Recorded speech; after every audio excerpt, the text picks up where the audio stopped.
नमस्कार दर्शकवृन्द, दिनभरका देश विदेशका प्रमुख खबरहरू समेटिएको नेपाल टाइम्सको टप 50 बुलेटिनमा स्वागत छ। म रश्मिता उदास। सुरु गरौं आजका प्रमुख खबरहरू। सांसदको कार्यकाल निर्वाचन पछिसम्म हुने गरी संघीय संसदमा विधेयक पेश भएको विषयमा निर्वाचन आयोगको गम्भीर ध्यानाकर्षण। प्रत्येक सदस्यको निर्वाचित मितिलाई आधार मानी गणना गर्दा फरक मितिमा निर्वाचित भएको मान्नुपर्ने अवस्था देखिएको उल्लेख। मंसिर 4 गते हुने चुनाव नजिकै गर्दा दलहरूले धमाधम उम्मेद्वार सिफारिस गर्न थाले। कतिपय ठाउँमा सर्वसम्मत हुँदा धेरै ठाउँमा 2 भन्दा बढी नाम सिफारिस। कतिपय शीर्ष नेताहरू 1 भन्दा बढी क्षेत्रबाट सिफारिस। टिकापुर हत्याकाण्डमा दोषी ठहर भई जेलमा रहेका निलम्बित सांसद रेशम चौधरी बर्दिया 2 बाट प्रतिनिधि सभा सदस्य उम्मेद्वारमा सर्वसम्मत रूपमा सिफारिस। नागरिक उन्मुक्ति पार्टीले चौधरीलाई सर्वसम्मत उम्मेद्वार सिफारिस गरेको उल्लेख। प्रतिनिधि र प्रदेशसभाको कार्यकाल लम्ब्याउने गरी सरकारले संसदमा दर्ता गरेको विधेयकमा विवाद बढ्दै गएपछि सरकार पछि हट्यो। चुनावपछि पनि कार्यकाल कायमै राखेर तलब भत्ताको नाममा राज्यकोष दोहन गर्न खोजेको भन्दै संविधानविद र नागरिक स्तरबाट पनि आलोचना। सत्ता गठबन्धनको सीट बाँडफाँड गर्न बसेको कार्यदलले मोटामोटी सीट बाँडफाँड टुङ्ग्यायो। यसअघि नै दावी गरिएकै सीटको वरिपरि सहमति गरिएको माओवादी नेता वर्षमान पुनको भनाई। सीट बाँडफाँडको औपचारिक जानकारी भने आउन बाँकी। अबको 2-3 दिनभित्रै गठबन्धन दलबीच सीट बाँडफाँड टुङ्गो लाग्ने माओवादी अध्यक्ष प्रचण्डको दावी। दोस्रो पटक पारित भएको नागरिकता सम्बन्धी विधेयक राष्ट्रपतिबाट प्रमाणीकरण हुने विश्वास व्यक्त। संघीय सरकार विरुद्ध मुद्दा हाल्ने बागमतीका मुख्यमन्त्री राजेन्द्र प्रसाद पाण्डेको चेतावनी। राष्ट्रसभाबाट पारित उपत्यका सार्वजनिक यातायात व्यवस्थापन प्राधिकरण विधेयक र नेपाल प्रहरी र प्रदेश प्रहरी कार्य सञ्चालन सुपरिवेक्षण र समन्वय ऐनलाई संशोधन गर्न बनेको विधेयक संघीयता र संविधान विरोधी रहेको जिकिर। संविधानमा 3 तहको सरकारको अधिकार क्षेत्रको सम्बन्धमा अस्पष्टता रहेको बागमती प्रदेश सरकारका उद्योग मन्त्री मिलन बाबु श्रेष्ठको दावी। 3 तहको सरकारका बीचमा सहमति हुन नसकेमा संघीय शासन प्रणालीमा समस्या पर्ने तर्क। पार्टीको व्हिप लागे पनि गलत कुरालाई गलत भन्न सक्ने आँट गर्न बागमती प्रदेशका मुख्यमन्त्री राजेन्द्र प्रसाद पाण्डेलाई राष्ट्रसभा अध्यक्ष गणेश प्रसाद तिमलसेनाको चुनौती। संघीय ऐनहरू प्रदेश र स्थानीय तहको अधिकार खोसिने गरी आएको खण्डमा गलत भन्ने पक्षमा संसदमा हात उठाउनु पर्ने तर्क। स्थानीय सरकारलाई बलियो बनाउनु पर्ने प्रधानमन्त्री तथा मन्त्री परिषदको कार्यालयका राज्य मन्त्री उमेश श्रेष्ठको धारणा। स्थानीय सरकारलाई जति अधिकार दियो देशको प्रगति उति नै हुने दावी।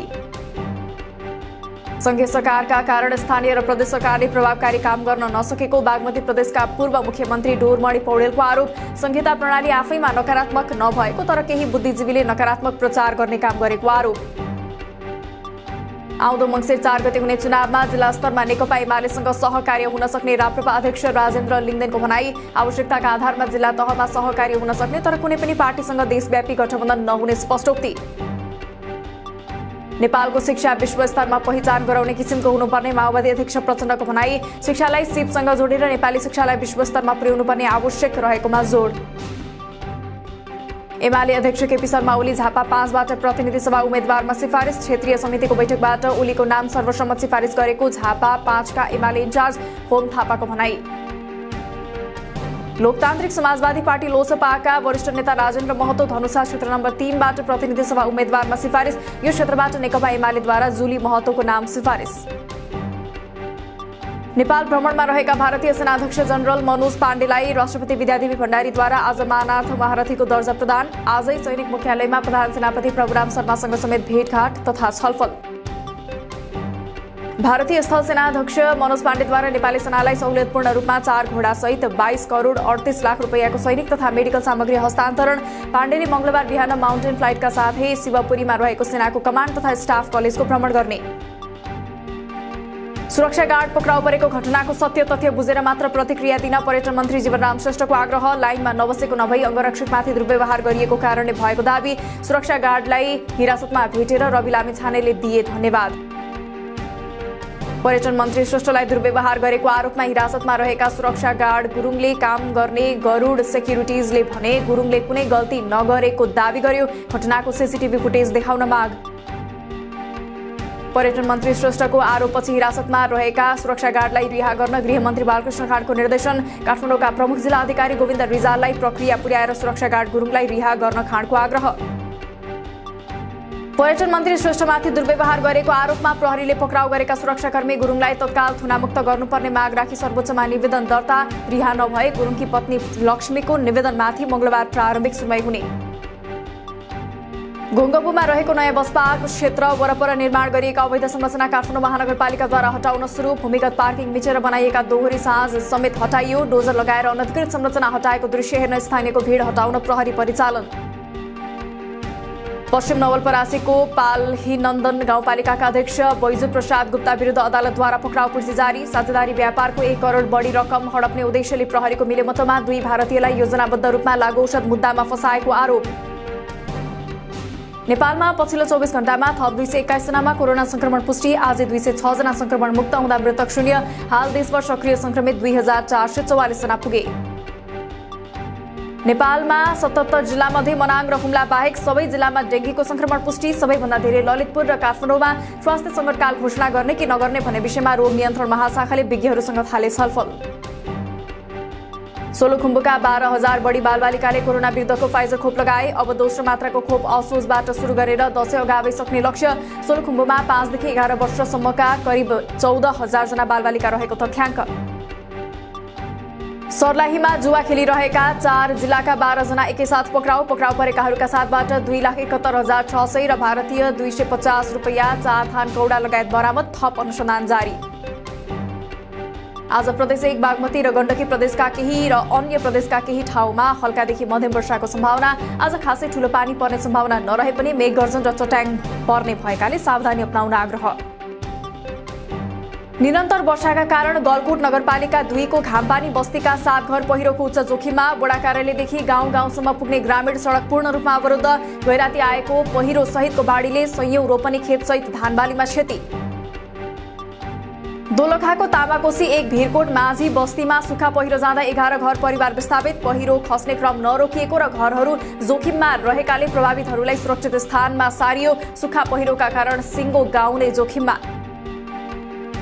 रूपन्देहीको भैरहवा क्षेत्रको विद्युत आपूर्ति भरपर्दो तथा गुणस्तरीय प्रसारण क्षमता वृद्धि र प्राविधिक चुहावट नियन्त्रणका लागि निर्माण गरिएको योगी कुटी बुटवलबाट मैनहियासम्मको 132 केबी डबल सर्किट प्रसारण लाइनको उद्घाटन। करिब 200 मेगावाट विद्युत प्रवाह गर्न सक्ने पूर्वाधार तयार। 50 शय्या क्षमताको भवन अलपत्र बनाउने निर्माण व्यवसायको बेनी अस्पतालको प्रवेशद्वारमा तस्बिर सहितको ब्यानर राखेर विरोध। अनेरा सोबियु र राष्ट्रिय युवा संघले भवन अलपत्र पारेर सम्पर्कविहीन भएपछि ब्यानर सार्वजनिक स्थलमा टाँसेर खबरदारी गरेको उल्लेख। आन्तरिक रूपमा खपत गरेर बढी भएको विद्युत अन्तर्राष्ट्रिय बजारमा बिक्री गरी आत्मनिर्भर अर्थतन्त्र निर्माण गर्ने लक्ष्यका साथ काम भइरहेको ऊर्जा मन्त्री पम्फा भुसालको भनाई। प्रसारण लाइनबाट विद्युत आपूर्तिमा सुधार र उद्योगहरूलाई मागे जति विद्युत दिन सकिने कुलमान घिसिङको दाबी। कास्कीको पोखरामा 39 घर परिवार भूमिहीन सुकुम्बासीलाई जग्गा धनी दर्ता प्रमाण पूर्जा वितरण। अहिलेको सरकारले राष्ट्रभूमि आयोग मार्फत वितरण भइरहेको लाल पूर्जा खारेज नहुनेमा ढुक्क हुन भूमि व्यवस्था मन्त्री शशि श्रेष्ठको आग्रह। चुरे क्षेत्रमा भएको वन फडानी अझै रोकिएन। सिराहा र उदयपुरको चुरे तथा सामुदायिक वनमा तीव्र रूपमा वन फडानी भइरहेको स्थानीयको भनाई। वन कर्मचारीसँग सेटिङ मिलाएर मिल सञ्चालकहरूले काठ तस्करी गरिरहेको आरोप।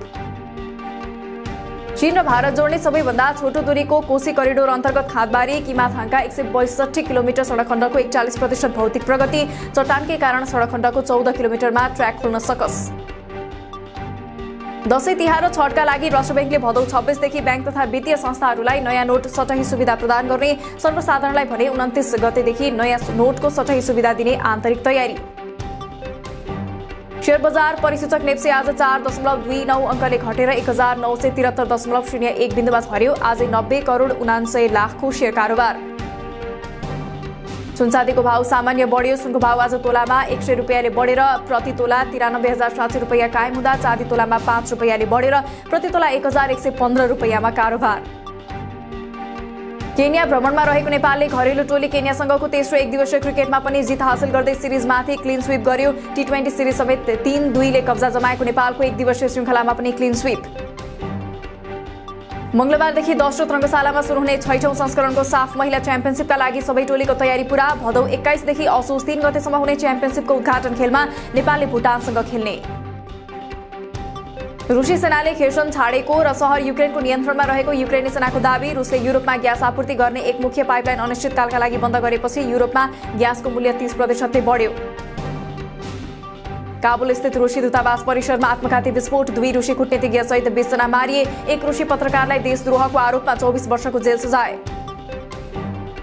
अहिले विदेश मन्त्री रहेकी कन्जर्भेटिभ पार्टीकी नेता लिज ट्रस बेलायतकी नयाँ प्रधानमन्त्री बन्ने। ट्रसले चुनावमा जित हात पारेसँगै बेलायतकी नयाँ प्रधानमन्त्री बन्ने पक्का। ऋषि सुनक ट्रससँग पराजित। भारत उत्तर प्रदेशको राजधानी लखनऊको हजरतगञ्ज क्षेत्रमा रहेको लेभाना होटलमा सोमबार भीषण आग लागि हुँदा कम्तीमा 2 जनाको ज्यान गयो, 10 जना घाइते। होटलमा धेरै मानिस फसेको आशंकामा उद्धार जारी। क्यानाडाको सास्काचेवान प्रान्तमा चक्कु प्रहारबाट 10 जनाको ज्यान गयो, 15 जना घाइते। 13वटा छुट्टा-छुट्टै ठाउँमा छुरा प्रहार भएको र चक्कु आक्रमणमा 2 जना संलग्न रहेको र उनीहरूको खोजी भइरहेको प्रहरीको भनाई। चीनको सिचुआन प्रान्तमा सोमबार गएको 6.8 म्याग्निट्युडको भूकम्पमा परि कम्तीमा 7 जनाको मृत्यु। कोरोना महामारी र लामो खडेरीको पनि सामना गरिरहेको प्रान्तको राजधानी छेङदुमा अहिले 1000 सक्रिय संक्रमित रहेपछि लकडाउन जारी।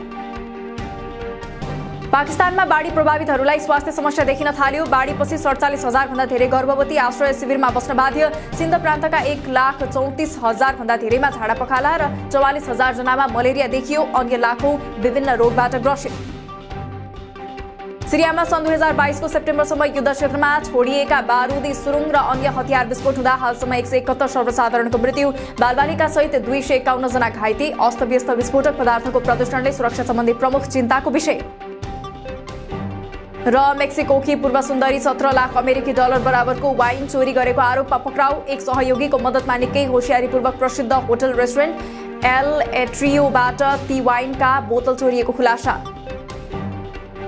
दिनभरका देश विदेशका प्रमुख खबरहरू समेटिएको नेपाल टाइम्सको टप 50 बुलेटिन अहिलेलाई सकियो। हामी भोलि फेरि टप 50 समाचारका साथ उपस्थित हुने नै छौं। नेपाल टाइम्सको युट्युब च्यानल सब्स्क्राइब गरिदिनु भएकोमा र फेसबुक पेज लाइक गरिदिनु भएकोमा धन्यवाद। ताजा खबरहरू नेपाल टाइम्सको अनलाइन पोर्टल www.nepaltimes.net मा पनि गएर हेर्न सक्नुहुनेछ। नेपाल टाइम्स हेर्दै गर्नुहोला। नमस्कार।